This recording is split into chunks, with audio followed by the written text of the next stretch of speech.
তো মনির হায়দার এখন আসিফ নজরুলের মাধ্যমে আপনারা এই গত 15-20 দিন আগে মানুষকে সতর্ক করা উচিত। ধর্মঙ্গ উপদেষ্টা পরিষদ চেয়ারে বসলে একবারে ওইটা জমিদারি বলে মনে করে ও কার্যকর করতে বাংলাদেশের যা যা করা দরকার আওয়ামী লীগ এবং ভারতের রক করবে।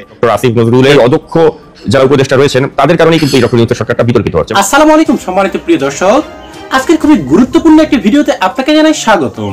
দর্শক, ভারতের গোয়েন্দা সংস্থা র কিন্তু বাংলাদেশের উপর যেভাবে চেপে বসেছে তাতে করে কিন্তু বাংলাদেশ ধীরে ধীরে ধ্বংসের পথে যাচ্ছে।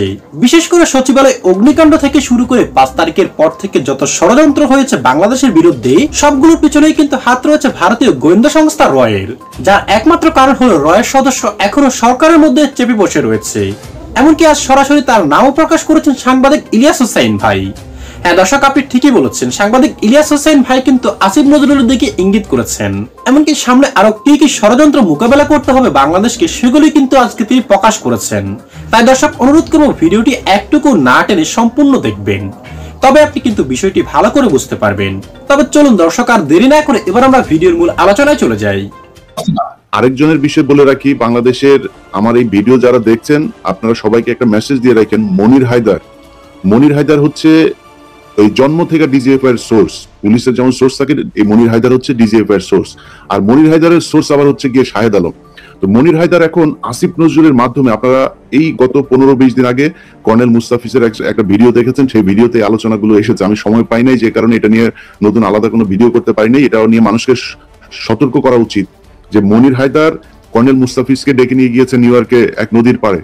সেখানে গিয়ে তারপরে তাকে বুঝিয়েছেন, এই সরকার ক্ষমতায় থেকে যাওয়ার আগে অর্থাৎ 5 তারিখের আগের ঘটনা এটা, তাকে বুঝিয়েছেন যে ইলিয়াস হুসাইন এবং কনক সারোয়ার এই দুইজনকে বলেন, আপনি একটু বুঝায় বলেন, আপনি বললে বুঝবে, তারা যেন এই সরকারকে নিয়ে সমালোচনা করে এই ধরনের ভিডিও টিডিও না করে, কোনো কথাবার্তা না বলে। কি হবে এইসব করে? সরকার আসলে টিকেই যাবে, এই সরকারই থাকবে, কোনো কিছু করলে সেটাকে নিয়ন্ত্রণ করে ফেলবে। অর্থাৎ এর আগে এই যে সাদেক হোসেন খোকার সাথে যেই মাহমুদুর রহমানের যে আপনার একটা ফোন রেকর্ড বের হয়েছিল, যেটাতে মাহমুদুর রহমান ভাই জেল খাটলেন, সেই ফোন রেকর্ডের পেছনেও নাকি মনির হায়দার জড়িত। অর্থাৎ সে এই সাদেক হোসেন খোকা কিন্তু মনির হায়দারকে খুব পছন্দ করতেন। 2022 সাল 23 সাল ওই সময় কোভিড এর পর গিয়েছে একবার। তো আমরা আসার পরে জিজ্ঞেস করার পরে সে বলতো আমি মাস্টার্স করে তারপরে গিয়েছিলাম। এটা আপনি বলেন, এটা কোনো যৌক্তিক কোনো আপনার ব্যাখ্যা হইলো? আর এয়ারপোর্টে তারা ধরতে পারবে না, এই হচ্ছে তার ব্যাখ্যা। কিন্তু যেহেতু বিষয়টা প্রমাণিত হয়েছে এবং সে যেহেতু এত বড় ঘটনা ঘটাতে গিয়েছিল, আমাদের সাথে সে খুব ভালোভাবে চলে। কনক সারোয়ারের সাথেও দেখতাম, কনক সারোয়ারের বাসার নিচে এসে দাঁড়ায় থাকতো, আমাদের এখানে এসে কথা বলতো। তো উনি আমাদেরকে আবার সরকারের পক্ষে নেওয়ার জন্য কর্নেল মুস্তাফিজকে ভাড়া করেন। এটা ভয়ঙ্কর ব্যাপার। মুস্তাফিজ ভাই যদি নাকি ওই সময় এটা কিছু একটা করতো, তাহলে তো আমরা নিশ্চয়ই অনেক কিছু হইতে পারতো। সে দেখা যেত আমাদের ক্ষতি করতে চাইতো বা জানি না। এইভাবে মনির হায়দার আরো কার কার ফোন রেকর্ড আপনার এই সরকারকে নিয়ে দেয়, আপনার ডিজিএফআই কে নিয়ে দেয়। এই ব্যাপারে ওনার সাথে যারা যারা চলাফেরা করেন তাদের সবাইকে বলবো খুব সাবধান হওয়ার জন্য। উনি 27-28 তারিখ 2 দিন ব্যাপী কর্মশালা দিয়েছেন একটা, সেখানে আবার ডক্টর ইউনূসও যাবেন নাকি মাঝখানে শুনলাম। যাই হোক, যারা যারা ওনার সাথে চলাফেরা করেন ওনার সাথে খুব সাবধানে চলাফেরা করবেন। একবার হচ্ছে 5 জানুয়ারি নির্বাচনের দিন আমার যে ভূমিকা ছিল সেটার কারণে, আর সেকেন্ড আরেকবার নিয়ে গিয়েছে খুব হাস্যকর। সেটা হচ্ছে আমি খুলনাতে গিয়েছিলাম, সাতক্ষীরা এলাকাতে আপনার ওই যে হিন্দুদের বাড়ি ঘরে হামলা হয়েছিল, সেখানে গিয়ে আমি ওটা আসল অনুসন্ধানটা করতে গিয়েছিলাম এবং সেখানে দেখিয়েছিলাম যে কিভাবে আওয়ামী লীগের লোকজনই হিন্দুদের উপরে নির্যাতন করেছে। যাই হোক, ওইখান থেকে আসার সময় কয়রা বাজার নামে একটা জায়গা আছে, ওইখানে একটা মানুষের হাট বসে, আপনারা জানেন কিনা জানি না। মানুষ বিক্রি মানুষ বিক্রি মানে কি এক একজনকে 6 মাস 1 বছর করে মানুষ কিনে নিয়ে যায়। তো আমার কাছে না জিনিসটা খুব অবাক মনে হয়েছে যে আমি দেখছি অনেক মানুষজন, কোনো প্রোডাক্ট নাই, মানুষ সব দাঁড়ায় আছে, কিছু নাই। তো আমি জিজ্ঞেস করলাম আমার ড্রাইভার যে ছিল, ওরে জিজ্ঞেস করলাম, তারপর আমাদের সাথে আমাদের প্রতিনিধি ছিল একজন, ভাই এটা কি? উনি বললো, আমি সেখানে গিয়ে একটা নিউজ করলাম। সেই নিউজের শেষে কিছু কথা বলেছিলাম যে মানুষ এখনো কেন এত অসহায় হবে, কেন যে 6 মাসের জন্য বিক্রি হতে হবে। আমার এক্স্যাক্টলি সেই লাইনটা মনে আছে যে এভাবে বিক্রি হতে হতে গোটা দেশটাই হয়তো বিক্রি হয়ে যাবে কোনো এক অজানা শক্তির কাছে। হ্যাঁ, আমি শেষে এই কথাগুলো আমাদের রিপোর্টিং এ যেটা করে থাকি আর কি। আমাকে এই সোহেল আমাকে ফোন দিয়েছে। সে তখন ডিজিএফআই ক্যাপ্টেন হিসাবে, তখন তিনি ডিজিএফআই এর ডিরেক্টর হিসাবে ছিল, গেল ক্যাপ্টেন হয়ে। আমাকে ফোন দিয়ে বলছে যে আপনার করেন অফিসে আসেন। কেন? আপনি আপনার আগে একবার বললাম, সেই ওই 5 জানুয়ারির সময় কিন্তু সেই নিয়ে গিয়েছে, মাত্র সে র্যাব থেকে গিয়েছে তখন। ভাই আমি তো এরকম কোনো কিছু করি না, যে আপনি তো আমাকে বলছিলেন যে আপনি পলিটিক্যাল কোনো ইতে যাইতে পারবেন না, 21-এর চোখ করেন। না, আপনি তো এই যে খুলনাতে গিয়ে এই যে এটা কি করছেন? কি করছি? বললো এইটা। ভাই এটার জন্য আমার যে পরিমাণে হুমকি, বলতেছে আপনি নাই হয়ে গেলে কিন্তু আপনার কেউ ঠেকাইতে পারবে না। এটা তো সেনাবাহিনীর কাজ না। সেনাবাহিনীর এইটা কাজ, এই জন্য সেনাবাহিনীকে ওইখানে বসানো হয়েছে। আপনি একটা রিপোর্টার এইটুকু রিপোর্ট করাতে আপনার এত সমস্যা হয়ে গেল, অথচ আপনার ভিতরে এই মানুষ তখন পর্যন্ত বন্দী। আমরা তো জানিও না এগুলো, যে এইভাবে যে সেনাবাহিনীর ভেতরে তারা নিজেদের লোকজনকে নিজেরা গুম করে রেখেছে। যাই হোক, তো সেনাবাহিনীর আসলে অনেক সমস্যা আছে। একটা যদি নাকি মনে করেন আপনি নৌবাহিনী হিসাবে তাকে চিন্তা করেন, সেনাবাহিনীর গোয়েন্দা সংস্থার কাজ কি? কাজ তো তাদেরকে ঠিক করে, দেশটাকে ঠিক রাখে। এই যে কালকে আপনি যে ঘটনা দেখলেন সচিবালয়ে, এটা অবশ্যই ডিজিএফআই যদি সভ্য কোনো দেশ হইতো, আমেরিকায় যদি এটা হইতো, তারপরের দিন ডিজিএফআই মহাপরিচালক ই করতো, সেই পদ এই বিষয়টাতে আমি কথা বলতে চাই ইলিয়াস ভাই। সে সরে দাঁড়াইতো, কিন্তু সে সরে নাই তো। এগুলো কি? তার মানে তারা করাচ্ছে এগুলো, তাদেরকে কেউ কিছু বলারও নাই এখনো পর্যন্ত। যদি নাকি তারা ওই সুপিরিয়র একটা শ্রেণী হিসাবে নিজেদেরকে অন্তর্ভুক্ত করে এবং মানুষের বিরুদ্ধে কাজ করতে থাকে, ভাই মান সম্মান যতটুকু আছে ততটুকুও না থাকবে না। এক নম্বর হইতেছে রাজনৈতিক দলগুলো দ্রুত নির্বাচন চায়, এই সমস্যার সমাধান দেওয়া সম্ভব। 2 নাম্বার, রাজনৈতিক দলগুলো বলে প্রফেসর ইউনূসের সরকারের ম্যান্ডেট নাই, এটারও সমাধান দেওয়া সম্ভব। 3 নাম্বার, তত্ত্বাবধায়ক সরকার ছাড়া সুষ্ঠু নির্বাচন করার যে সমস্যা সেটারও সমাধান সম্ভব। 4 নাম্বার, ধ্বজভঙ্গ উপদেষ্টা পরিষদ, এটাও রিস্ট্রাকচার করা সম্ভব। 5 নাম্বার, নির্বাচনের ব্যাপক কারচুপি, ভোট কেনা বেচা, এই সমস্ত সমস্যা সমাধান সম্ভব। এইগুলো একসাথে সমাধান হয়ে যাবে। আইডিয়াটা শুনে আউলাই যায় না, আগেই বাতিল বা খারিজ করে দিয়ে না, এই সিস্টেমে ফজিলত আছে অনেক। কিভাবে হবে কাজটা আসেন দেখি। নির্বাচন এখনই শুরু হবে, মানে ধরেন 2-3 মাসের মধ্যে। সব আসনে না, মাত্র 10টা আসনে। যারা জিতে আসবে তাদের 2 জনকে উপদেষ্টা বানানো হবে, একজনকে স্পিকার বানানো হবে, তারাই সংসদ অধিবেশন করবে। তাদের কার্যকাল হবে 5 বছর। আবার 2 মাস পর আবার 10 জন নির্বাচিত হয়ে আসবে, তাদেরও কার্যকাল হবে 5 বছর। দরকার নতুন স্পিকার নির্বাচিত হবে 20 জনের সংসদে, আর আরো 2 জন উপদেষ্টা যুক্ত হবে উপদেষ্টা পরিষদে। এইভাবে 2 মাস পর পর 10 জন করে এমপি ইলেকশন হবে। এমপিরা কিছু স্থানীয় কাজে যুক্ত হবেন, সচিবালয় সরকারি দপ্তরে ওভারসাইট করবেন, অধ্যাদেশগুলো যেগুলো করতেছে সেগুলো ভেটিং করবেন, তর্ক বিতর্ক করবেন, কোনো আইন প্রণয়ন করবেন না যতদিন না সংসদ পূর্ণাঙ্গ হয় বা কমপক্ষে 150টা আসন পূর্ণ হয়। এইভাবে প্রত্যেক 2 মাস পর পর উল্টা দিকে 5 বছর পর যাইয়া 2 মাস পর পর 10টা করে আসন খালি হবে, ফাঁকা হবে, সেই আসনে নির্বাচন হবে, তাই না? 5 বছর পরে এতে সুবিধা কি হবে? অল্প কয়টা আসনে নির্বাচন করার জন্য আপনি আইন শৃঙ্খলা রক্ষাকারী বাহিনীকে আসনের কেন্দ্রগুলোতে ব্যাপকভাবে মোতায়েন করতে পারবেন। ভোট কেন্দ্র দখল করা অসম্ভব হয়ে যাবে। নির্বাচনী পর্যবেক্ষণ খুবই ভালোভাবে করতে পারবেন, অনেক পর্যবেক্ষক দিতে পারবেন। পুরা নির্বাচন কমিশন মাত্র 10টা আসনের জন্য পূর্ণভাবে নিবেদিত থাকতে পারবে। কম লোক দিয়ে বেশি কাজ করা যাবে, মিডিয়া ওয়াচ থাকবে দারুণ ওই আসনগুলোতে। তাই টাকা পয়সা বিলানো বা নির্বাচনী আচরণ বিধি লঙ্ঘন করা প্রায় অসম্ভব হয়ে যাবে। একটা হাইব্রিড শাসন চলবে কিছুদিন, যেখানে জনগণের নির্বাচিত প্রতিনিধিরাও থাকবে এবং ক্রমাগত তাদের সংখ্যা বাড়তে থাকবে। তারা অধ্যাদেশ ভেটিং করে দিলে উপদেষ্টা পরিষদের একসত্ব কর্তৃত্ব খর্ব হবে এবং একটা আলাপ আলোচনা তর্ক বিতর্ক হবে, ব্যালেন্স অফ পাওয়ার আসবে। অন্তর্বর্তীকালীন সরকার ধীরে ধীরে নির্বাচিত প্রতিনিধি দিয়ে প্রতিস্থাপিত হবে। হঠাৎ করে পরবর্তী সরকারকে দায়িত্ব নিতে হবে না, তাদের একটা প্রস্তুতি থাকবে। দ্রুত নির্বাচন দিতে হবে, এটা শুনতে হবে না প্রফেসর ইউনূসকে, নির্বাচনের মধ্যে শুরু হয়ে যাবে। এই সরকারের ম্যান্ডেট নাই, এই অভিযোগে শুনতে হবে না। গ্র্যাজুয়াল ইলেকশনের জন্য সরকারি দলের উপর একটা চাপ থাকবে যে মেয়াদ পূর্ণ হওয়ার আগেই সরকার পাল্টে যেতে পারে। জনগণ নির্বাচনে মাত্র 10টা সিটের সরকারি দলকে হারাই দিয়া সরকারি দলকে বার্তা দিতে পারে যে তাদের শাসন অজনপ্রিয় হয়ে গেছে, তাদের 5 বছর পর্যন্ত অপেক্ষা করতে হবে না রায় দেওয়ার জন্য। সরকার 2.5 বছরে বদলে ফেলা সম্ভব। আপনারা দেখবেন সাধারণত সরকার গঠনের প্রথম 4টা বছর এর তুলনায় শেষ বছরের চিত্র কিন্তু ভিন্ন হয়। কিছুটা সংযত হইয়া শেষ বছরটা সরকার, সরকারি দল, নেতা কর্মী অনেকটাই জনবান্ধব হওয়ার চেষ্টা করে। কারণ একটাই, যে সে তার ইমেজের যে ক্ষতি হয়েছে সেটা সরকারের শেষ বছরে ভালো করতে চায়। কারণ সামনে নির্বাচনের খাড়া যদি সবসময় ঝুলায় রাখা যায় তাহলে এটা কত ভালো হবে ভেবে দেখেন। সবসময় জনগণের ভোটের চাবুকের মুখে থাকবে সরকার। ভবিষ্যতে যখন এই নির্বাচন পদ্ধতি নিয়মিত অনুসরণ করা হবে তখন কিছুদিন পর এই সরকারের গৃহীত কর্মসূচি জনমত যাচাইয়ের সুযোগ থাকতেছে।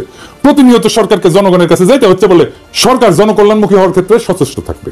এইবার 300 আসনের নির্বাচন সম্পন্ন হয়ে গেলে, সকল আসন পূর্ণ হলে সংসদ প্রধানমন্ত্রী নির্বাচিত করবে আর প্রফেসর ইউনূসকে প্রেসিডেন্ট নির্বাচিত করবে। পাওয়ার ট্রানজিশনটা গ্র্যাজুয়াল হবে, অ্যাব্রাপ্টলি বিদায় নিতে, হঠাৎ করে বিদায় নিতে হবে না। একসাথে কতগুলো সমস্যার সমাধান হলো দেখেন। এখন এই 10টা আসন কিভাবে নির্বাচন করা হবে সেটা দৈব চয়নের মাধ্যমে হইতে পারে। এই ধরনের নির্বাচনী ব্যবস্থা কি কোথাও আছে? না, নাই। আপনি সারাক্ষণ শুনবেন out of the box idea, বের করো। কিন্তু যখন সত্যি out of the box idea নিয়ে আসবেন, সৃজনশীল সমাধান নিয়ে আসবেন, দেখবেন গা মুচড়ামুচড়ি করে দিচ্ছে সবাই। সরকারকে ঘন ঘন জনগণের মুখোমুখি দাঁড় করাইতে পারলে অনেক সমস্যার সমাধান হয়ে যায়। আর নির্বাচনই কেবল সরকারকে জনগণের মুখোমুখি দাঁড় করাইতে পারে। আমাদের দেশে আমেরিকার প্রতিনিধি সভার মতো প্রতি বছর পুরো সংসদ নির্বাচন করা সম্ভব না এবং তা বাস্তবসম্মতও না। তবে প্রত্যেক বছরই সরকার এবং রাজনৈতিক দলকে জনগণের কাছে নিয়ে যাওয়ার পথ খুঁজে বের করতে হবে। এইটা একটা পথ হইতে পারে। ভোটারের মুখোমুখি করতে হবে সরকারকে এবং তার সম্ভব হইলে সঠিক পথে আগাচ্ছে কিনা বার্তা পেয়ে যাবে সরকার। 5 বছর পর পর একটা জাতীয় সংসদ নির্বাচন তত্ত্বাবধায়ক পদ্ধতির মধ্যে দিয়ে হোক, বর্ণ পদ্ধতির মধ্যে দিয়ে হোক, এই যে কোনো সুফল বয়ে আনতেছে না সেটা তো প্রমাণিত। খুঁজতে হবে নতুন বিকল্প নির্বাচন পদ্ধতি, নতুন সরকার পদ্ধতি যা প্রতিনিয়ত সরকারকে জনগণের মুখোমুখি দাঁড় করাবে। আপনাদের কি মনে হয় এই মডেল অনেক সমস্যার সমাধান করে দেবে না? আর আমার ক্ষুদ্র ভ্রাতার ভগিনীর দাদার মাথায় কত পেঁয়াজ রে বাবা, অটিকি। আমার মাথার যদি একটা পেরেক ঢুকে দেয় না কেউ, ওটা বের করলে সেটা স্কুপ হয়ে বেরোবি। সেই জন্যই আমার প্ল্যানিং নেয় না কেউ। ভাবে কি না এর মধ্যে করে রাখিস এই প্ল্যানিং এ, শেষে ম্যাঙ্গো আর স্যাক দুই জয় বাংলা হয়ে যায় কিনা। তাই আমার কাজ প্ল্যান দেওয়া, দিলাম। ভাইবা দেখেন ক্ষতি তো নাই। জুলাই আগস্ট বিপ্লব নতুন নতুন সম্ভাবনার দুয়ার খুলিছে, সেই দুয়ার দিয়া আলো আসবে, সেই আলোতে শত ফুল ফুটবে, শত মত বিকশিত হবে। এইভাবেই দেশ আগায় যাবে, নতুন দেশের পথে আমরা অল্প অল্প করে আগাইতে থাকবো, এবং সেটাই হবে বিপ্লব। ইনকিলাব জিন্দাবাদ। আমি আবার বলছি আপনাদেরকে, যে কোন সময় শেখ হাসিনাকে নিয়ে আওয়ামী লীগের নেতৃবৃন্দ বা কর্মী যারা আছেন কলকাতায়, যে কোন সময় তারা বাংলাদেশে ঢুকে যাবেন, এইটাও আমি শুনেছি, এবং আমি এটা ওয়ার্নিং দিচ্ছি। আমি বারবার শুনে বলছি আমি আপনাদেরকে যে এটা যে কোন সময় তারা ঢুকবে। ভারত সিগন্যাল দেওয়া মাত্রই তারা শেখ হাসিনাকে নিয়ে ফেনী দিয়ে ঢুকতে চায়। তারা তারা ফেনী দিয়ে ঢুকতে চায়। তারা মনে করে ফেনী ক্যান্টনমেন্টে আওয়ামী লীগের অফিসাররা, সেনাবাহিনী অফিসাররা সেখানে আছেন, যারা তাকে প্রোটেক্ট করবেন। That's what I came to know. এবং এটা একদম যারা কলকাতাতে বসে আছে বর্তমানে, যারা শেখ হাসিনার নির্দেশে, আওয়ামী লীগের নির্দেশে, ভারতের রয়ের নির্দেশে, আপনি শুনে আশ্চর্য হবেন যে নেতা কর্মীদের হোটেল দেওয়া থেকে শুরু করে ঘর বাড়ি মানে আপনার ঠিক করে দেওয়া থেকে সবকিছুতে ভারতের রয় জড়িত। ইভেন পয়সা দিচ্ছে ভারতের রয় অনেক ক্ষেত্রে তারা, তাদের ডিফারেন্স থেকে। So it's just very sad. এবং এই দেশটাকে আপনি প্রশাসন যদি ডেলে সাজাতে না পারেন, দেশটা ফিক্স করতে পারবেন না আপনি কখনোই। আমরা বারবার বলে যাচ্ছি এবং আপনারা শুনছেন না, না শুনে এটা। এবং এত মানুষের আপনার এই কি বলে এটাকে, এই এই এই স্যাক্রিফাইসের ফল এই বাংলাদেশ, এবং এবং এটা আপনাকে ফেল করে দেওয়ার মানে মোটামুটি একটা প্রক্রিয়াতে আছে আমি মনে করি। এখন আমি সরি মানে এগুলো কথাগুলো বলতে বাধ্য হলাম। প্রশাসন বিন্দু মাত্র পরিবর্তন হয় নাই। যেই প্রশাসন রেখে গেছিল শেখ হাসিনা, সেই প্রশাসন এখন পর্যন্ত রয়ে গেছে। এবং পুলিশের IGP is a good gentleman, I mean honestly speaking, but মাঠ পর্যায়ে same OC, same sub inspectors, অনেক ক্ষেত্রে আপনার এসপি, ডিসি, সেম ইন্ডিভিজুয়াল, সেটা শেখ হাসিনার দেওয়া। এবং they will never forget Sheikh Hasina. এখন পর্যন্ত যে ব্যর্থতা হচ্ছে এই জায়গাগুলোতে, এই should be in the power anymore, you know. But এই মুহূর্তে বললাম যে বাংলাদেশের মানুষ, ওই যে বললাম না যে বাংলাদেশের মানুষ আওয়ামী লীগ বিরোধী, ইন্ডিয়া বিরোধী। এই বিরোধিতার কারণে তারা যে কোনো কিছু মানে ত্যাগ সহ্য করতে রাজি আছে এদেরকে তাড়ানোর জন্য। আদারওয়াইজ আমি দেখতেছি না সাকসেস। এবং বিশ্বাস করেন আপনারা, আমি বারবার বলছিলাম ফ্রম ডে ওয়ান, এই সরকারের সফলতা নির্ভর করে কিসের উপরে? পুলিশ আইন শৃঙ্খলা বাহিনীকে ফিক্স করা 3 মাস 4.5 মাস হয়ে গেছে, এখন পর্যন্ত match it's not acceptable anymore, not acceptable at all.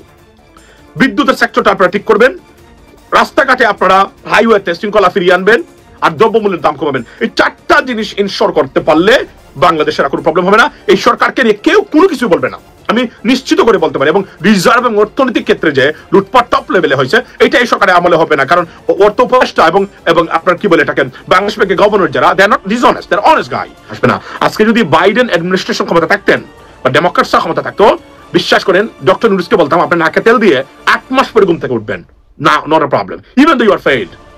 কোন ধরনের বাহিরের ষড়যন্ত্র বা শত্রু কেউ কিছু করতে পারতো না, কারণ যুক্তরাষ্ট্র শ্যাডো হিসাবে বাংলাদেশের সরকারের মাথার উপরে এখন পর্যন্ত আছে।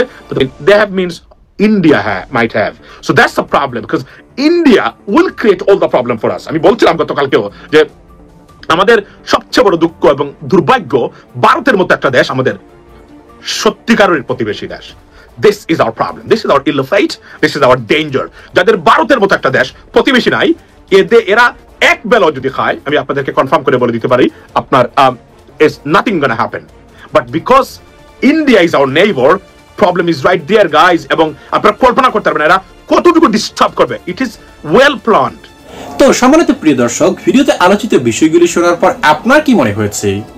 দর্শক কমেন্ট করে জানিয়ে দিন আপনার মূল্যবান মতামতটুকু, কারণ আপনাদের মতামতটুকু কিন্তু আমাদের কাছে খুবই গুরুত্বপূর্ণ দর্শক।